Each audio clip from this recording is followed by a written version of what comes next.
Master Shaka here, I copy. What's up? I am in pursuit of a level 4 naughty lister. What? Red 1 has been what? Kidnapped? I'm on my way. Alright, let's get into it. Weapons check. Chromas check.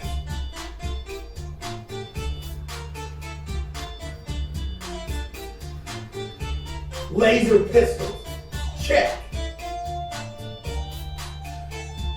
Collapsible staff check.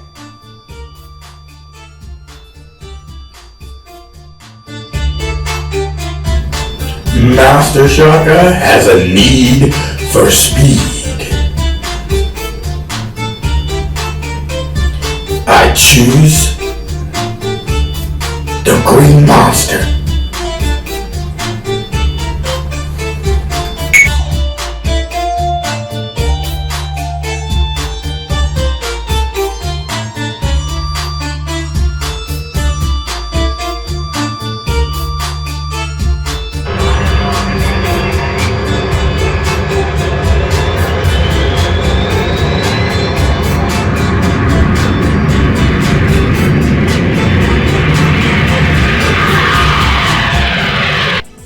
This is Master Shaka with Master Shaka's movie reviews. And the movie for this week, Red 1. Good old Santa Claus. This movie is rated PG-13, 2024 action comedy, 2 hours and 3 minutes. Alright, here we go. Red 1 is amazingly beautiful with a flare of Christmas spirit. From viewing the trailers, I look forward to seeing this movie. My first impression of the movie gave me a sense of high-budget films. The narrative propelled you to an updated story of good old Santa Claus. It also brings an old, outdated story into the future and creates a new and more contemporary storyline. As acting goes, I felt like the main 4 characters brought their A game. But as personality goes, The Rock and JK made the movie. All the other actors could have been replaced with someone else. But it would have been a disaster if The Rock and JK weren't in this movie.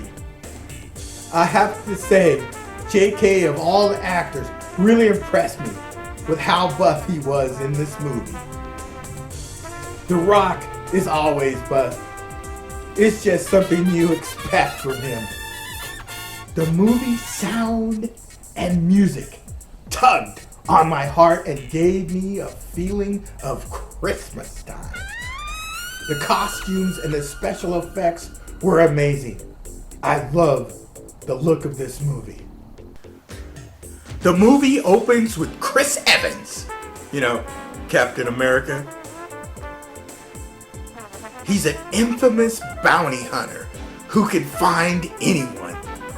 Chris's character hacks through the world's computer and finds the location of Santa Claus, codename Red 1. Unknown to him, he thinks this is just a typical everyday missing person case. Chris has been down on his luck and lives in horrible conditions.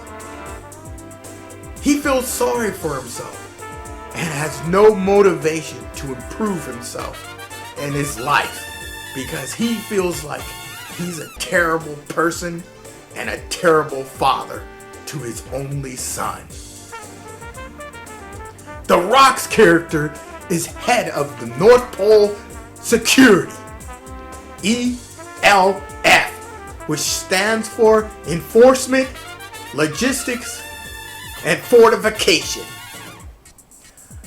The Rock's character, or Drift, has lost the Christmas spirit. In Drift's mind, everyone has been greedy and selfish and utterly devoid of Christmas ideals. J.K. Simmons' character is wise and sageful, just like you would think Santa Claus should be. Red One is heartbroken when Drift hands in his resignation. Drift tells Red One that they can't change people.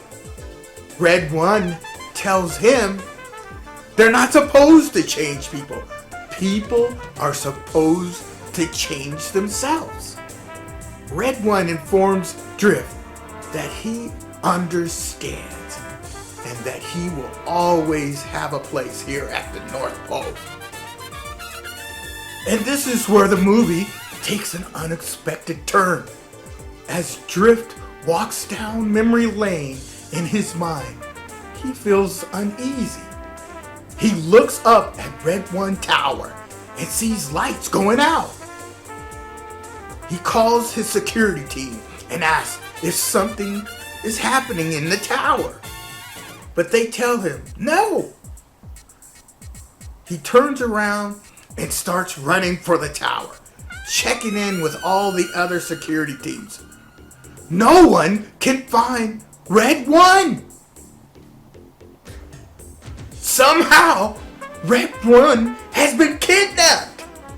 Drift can't believe a special forces group may have infiltrated the North Pole and got through the security force field dome. The North Pole facility goes wild. It's like someone just kicked an anthill. Drift sees an unidentified vehicle and pursues the vehicle to the edge of the security dome. But as fast as Drift is, he's not fast enough to stop the vehicle from getting away. Just as he arrives, a plane flies overhead, and the villains have escaped. Lucy Liu's character, named Zoe, is the North Pole's Santa Claus Village director. At this point, Zoe pulls all the teams together and decides, you know what? We need to think outside the box. The movie cuts to Jack asleep in a dirty bathtub, hungover from all the drinking he's been doing. The phone rings, and it's his ex-wife. She wants him to pick up their son from school. Jack complains and makes excuses, but he picks up his son. On the ride back to his mother's house, you could feel the tension between father and son. The son wants a closer relationship with his father, but Jack doesn't think he's good enough to be his father. As Jack returns to his apartment, he notices strange men following him, so he picks up his pace. But before he can get back to his apartment, the men attack him. For a while, Jack's holding his own against 8 to 10 men. But there's just too many of them. Ultimately, he's captured with a taser. Side note, they have a cool taser that wasn't a taser. I can't remember what they called it, but it was fantastic. Instead of quivering and jumping around like you being shocked, it made you freeze in place. When you're hit with this device, instead of falling to the ground, you freeze standing up. Whoever came up with this idea, I give him 2 thumbs up. Poor Jack is standing there frozen in place. Zoe, the director, tells the men to box him up.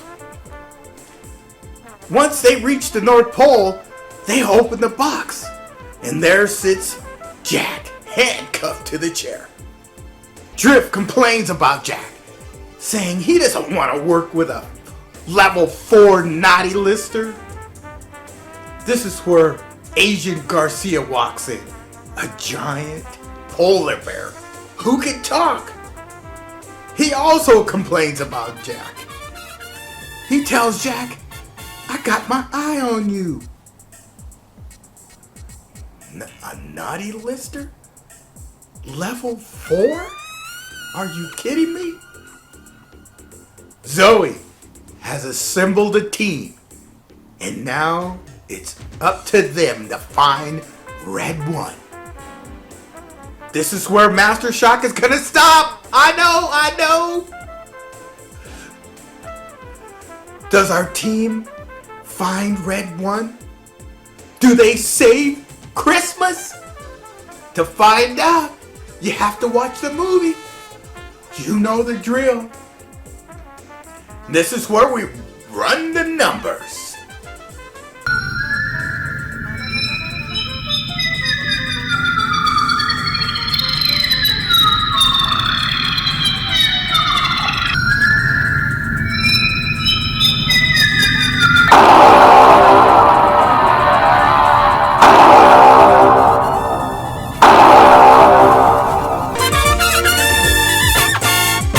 There you have it, a 5.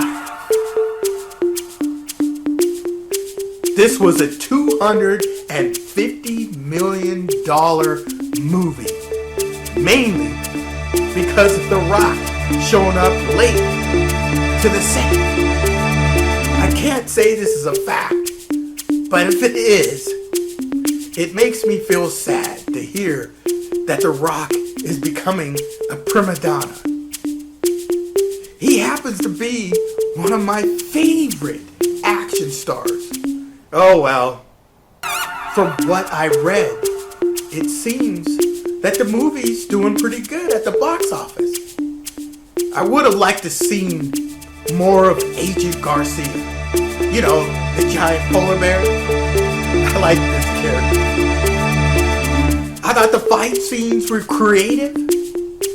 They had to keep the tone of the violence down, because it's a kids movie. It's PG-13. Overall, it was just okay.